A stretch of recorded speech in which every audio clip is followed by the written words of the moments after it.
Do you think Arya was able to fix Damien? Like I can fix it. But I meant like heal his wounds though, but like, you know, the clothes, like I can fix him. Well, I don't feel like necessarily the wounds were closed in the story. But I do know that sometimes it takes having the right person in your life for the next couple of years to be healing and affecting and just rejuvenating.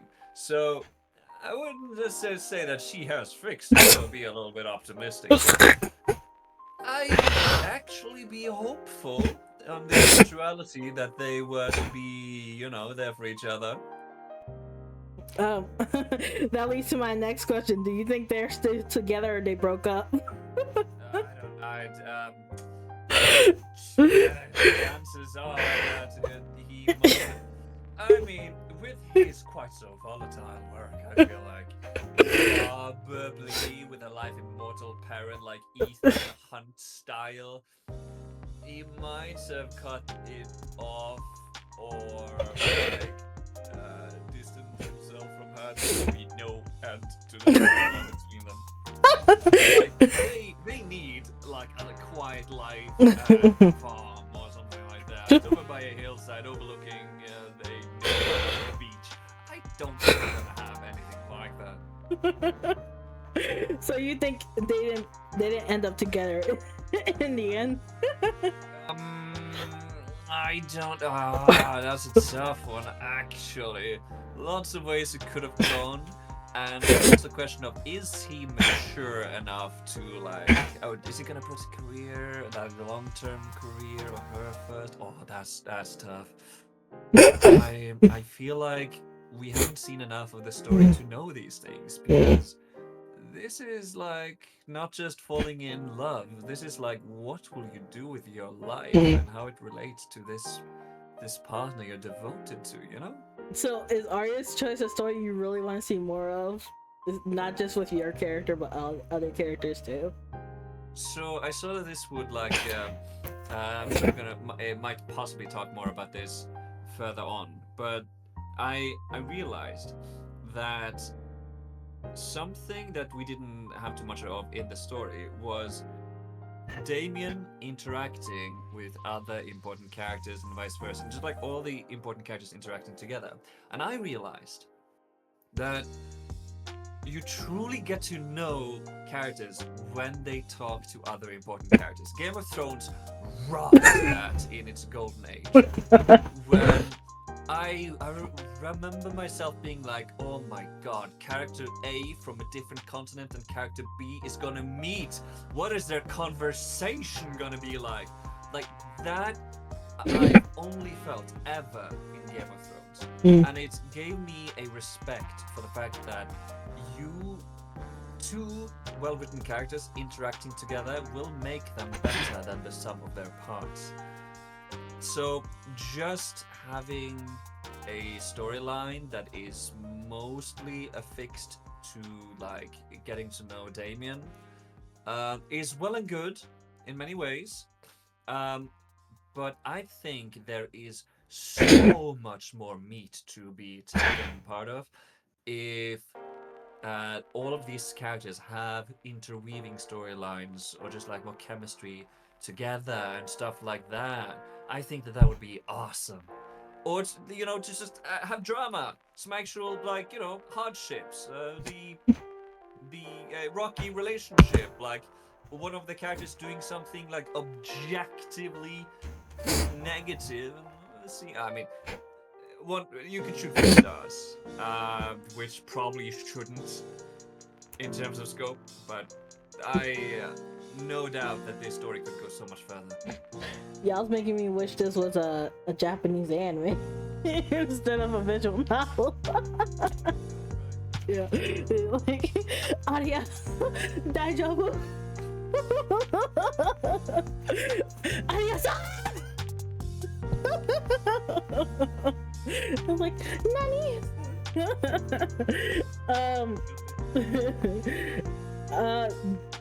So I guess you're saying you want more from, because I said, do you think Damien's story was justice, but you want more from him? We couldn't add Boys Night Out without breaking the story. Do you think that would have given Damien some comic relief since his story is so heavy? Short story line. Comic relief is good, and it makes the characters not so one-dimensional. It's so refreshing to see a serious character that breaks his tonality suddenly have a softer side. Suddenly you see like, oh yeah, no, he likes playing with dogs, you know? Oh yeah, here he is when he's like actually embarrassed in front of his childhood teacher or something like that. All of these things, it feels like, oh my goodness, I've never seen this side of him. And comedy for a lot of characters brings that. And sometimes you've seen like Arya interacting with the characters so much that it feels almost like strange in a welcome way when the characters interact with each other and Arya isn't even part of the equation. Like, I really like that. So I think it's a big shame that it couldn't be added, because I feel like just what it was trying to do is gold. Some people actually did not like that. Like when when Arya wasn't the center of attention, they didn't like her like kind of being out of the equation because they wanted all the attention on being the main character. So like, the dynamic between the sisterhood, friendship, and like the boys bonding, they just wanted the pure romance aspect of it. So yeah. You know what? Now that I'm thinking about it, it does take you out of the immersion. So for the sake of the story, it's gold, but for the sake of the immersion, for the fantasy, for, you know, just the pure euphoria of romancing your dream boats, Build-A-Bear boyfriend, you know, in terms of that, it's not as serotonin loaded and rewarding. dang. I see. Do you go for story or fantasy? That's the real question. Because now that I think about it, when you're talking about the guy who's like all damaged, and then you're like, oh my goodness, he likes puppies. I think that's why people love the villainous genre so much, or like the girl who goes back in time and ends up with the villainous duke, because he's actually a softie this whole time, but he pulls people away because he doesn't want them hurt. And it's just like, oh, that's why people like reading this so much, because he's actually a big old softy teddy bear. So a lot of the time it's that good guys and heroes tend to be very one-dimensional and not at all interesting. And a lot of people, especially those who have been hurt a bit, those, or maybe they feel a bit like outcasts, be they goth or just nerds or stuff. Like, they never felt like they were part of the mainstream. For these people, they very. I know this part of because of my VTubing and because I love to obsess about villains and a lot of fandoms. They will naturally gravitate towards the more Sasuke, Uchiha kind of guys. Either the guys who are like a bit hurt or broken, because people empathize with all of that. We struggle. And if you just have like a good guy that's having a good time and being soft and sweet, then that might, it doesn't break the ice. People might feel like they just, this is not my guy. But then they see someone that is like apprehensive, or somebody that is like a bit like unwilling to open up, or that is like guarded or putting on like a facade. And that's so real. And even if you haven't experienced that, you can tell that that's a person. That's something people do. And that gives a whole lot of depth. So when you have those, and then you add like, okay, yes, but they also are different when it comes to this topic. That also still fits. And it's just, I don't know, it just works, and it works really well. I see that. Speaking of which, the second lead, Ethan, do you think we should have had conflict between him and Damien? Like, basically the love triangle theory. Introduce a rivalry between the two male leads, because like I didn't want to add that because it's so stereotypical. But at the same time, they don't interact with each other in their routes at all. So it would have actually been funny if they were actually best friends instead, honestly. But like and they're like, oh, you know what, yeah, go ahead, get your girl. But like because when I've written Artist Choice, I'm just like, if he was gonna be like a rival, he would have been Mr. Studio Girls. Like, he was gonna be like not gonna be sly about it. He would have been all up in it. So like if we did do the love triangle, like how you think that would have been? The thing is that, especially the target demographic for this, they want to feel wanted. It feels good to feel wanted. Oh, dang.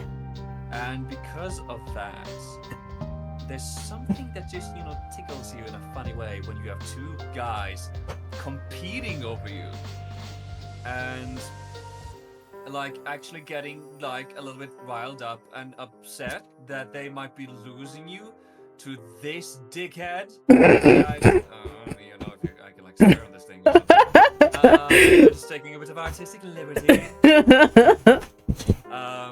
At any rate, like, that's one of the things that I feel are positive, because again it brings like a new dimension to it. Instead of just Arya being the driving, actually, here's the thing: a lot of guys, they feel like they are the sole driving force behind a romance. Like, they're the ones who have to ask their partner out on a date. They have to be the one like buying flowers. Like, they're the driving force behind the romance, while their partner is passive. And in Ultimate games, sometimes the player is the driving force, and the other guys are passive. And one of the ways for the characters to not be passive, but to actively seek out the player, is by making them compete each other. You know, stuff doesn't just happen in the game because the player does stuff. Stuff happens in the game because the characters want the player and they are making moves. Like, stuff like that can really make the story pop. I see. I didn't think of it that way, but that does make a lot of sense. Baldur's Gate 3, every single romanceable character starts with a different amount of attraction towards the player. So lots of people were surprised when one of your camp followers tried to romance you when you hadn't really tried to seek him out. Looking at you, Gale. And then everybody tried to romance Asterion, who is noticeably the one that starts with the least attraction to the player. And at any rate, these are like good qualities to consider, is what I'm saying. So do you think Damon and Ethan should have kind of because we did in one round have Tanner and Ethan being a love triangle with Layla, and the whole dynamic between Ty, Tanner, and Layla is that they're both competing against Layla, which is why I didn't include the love triangle between the two male leads, because I'm like, what, we're gonna have two love triangles this whole game? So if there's gonna be a love triangle, you better involve the main player. It might be like a spectator sport if the player isn't one of those three corners. But I think it's a very fun, very dramatic thing, and it doesn't have to be bad just because it's like cliche or stuff, because the joy of a video game is that you're not just seeing it on like a cheesy TV show. You're there. You're taking part of it, and for a lot of people, you don't experience that in real life. You just know that it happens. They're like, I want Damien to fight for my affection. I want him to get into It's a great narrative point to make. For example, one of the characters show their devotion and their romantic side, or for the other person to show like snark and sass or stuff. It's just a great way for the characters to really apply themselves when trying to romance the player. And even though like the player is definitely trying to romance them, there's nothing against them trying to be a bit proactive. Okay. The love triangle. Was Damien your favorite character, or was someone else in the spotlight that you were like, no, actually this is my favorite character? I'm gonna level with you.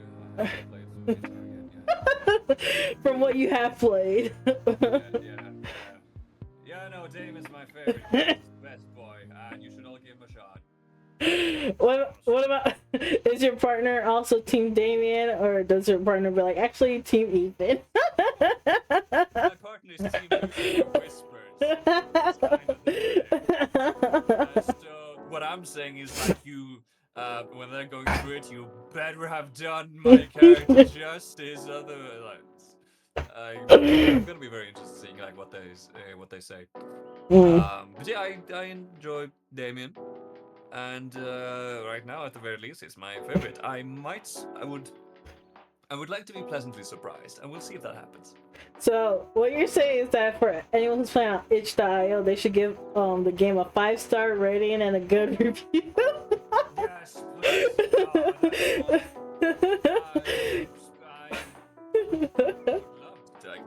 I've always wanted to take part of like successful story kind of thing. And I want, for everybody's sake, for this to work, and for there to be more projects, and for those projects to do even better. Like, everybody benefits if this project is good, and if everybody likes it and wants to see more of it.